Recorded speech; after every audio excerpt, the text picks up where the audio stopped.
আনন্দময়ী বালিকা উচ্চ বিদ্যালয়ের নবগঠিত অ্যাডহক কমিটির পরিচিতি সভা। ব্রাহ্মণবাড়িয়া প্রতিনিধি ফারজানা রশিদ রূপার সহযোগিতায় শুনছেন সংবাদ শিরোনাম। কসবা টিভির ডেস্ক রিপোর্ট। কসবা টিভি, হৃদয়ে বাংলা। এখন বিস্তারিত জানাচ্ছেন আফরোজা রশিদ। আনন্দময়ী বালিকা উচ্চ বিদ্যালয়ের নবগঠিত অ্যাডহক কমিটির পরিচিতি সভা অনুষ্ঠিত হয়েছে বুধবার সকালে শহরের আনন্দময়ী বালিকা উচ্চ বিদ্যালয়ের স্কুল প্রাঙ্গণে শিক্ষা পরিবারের আয়োজনে আয়োজিত অনুষ্ঠানে প্রধান অতিথি ছিলেন ব্রাহ্মণবাড়িয়া জেলা শিক্ষা অফিসার জুলফিকার হোসেন।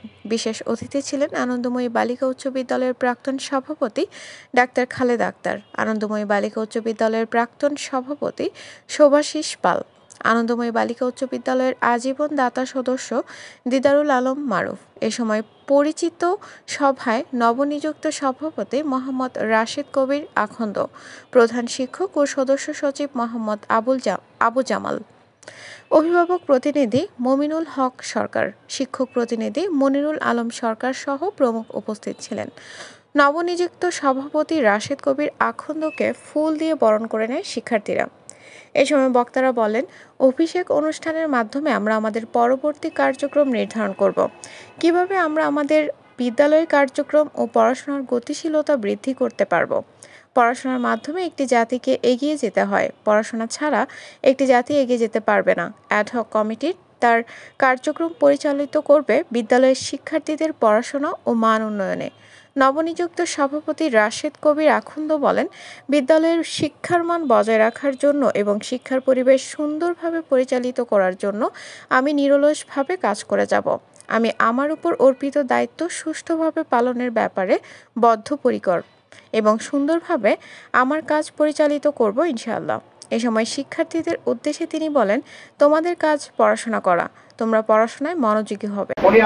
উনি আমাকে বলেছেন, আমি অবশ্যই তা বহু প্রোগ্রাম বাদ আমি আপনার প্রোগ্রামে প্রধান অতিথি হিসেবে থাকবো এবং 10টার ভিতরে আমি হাজির হব। অসংখ্য ধন্যবাদ আপনাকে আজকের এই প্রধান অতিথি হিসাবে থাকার জন্য। আজকের বিশেষ অতিথি আমাদের শ্রদ্ধেয় মরহুম ডাক্তার ফজলুর রহমান সাহেবের সহধর্মিণী। অভিষেক অনুষ্ঠান অত্যন্ত আনন্দের। দীর্ঘদিন পরে এই কমিটি এসেছে।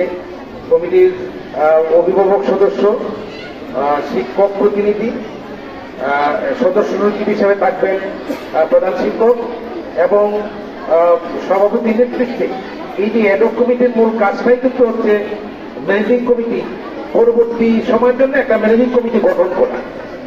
তো আমি আশা করব ম্যানেজিং কমিটি গঠনের যে অনেকগুলো ধাপ এবং কসবা টিভির সংবাদের সাথে থাকার জন্য ধন্যবাদ জানাচ্ছি। পরবর্তী সংবাদ পেতে আমাদের চ্যানেলটি সাবস্ক্রাইব করে রাখুন।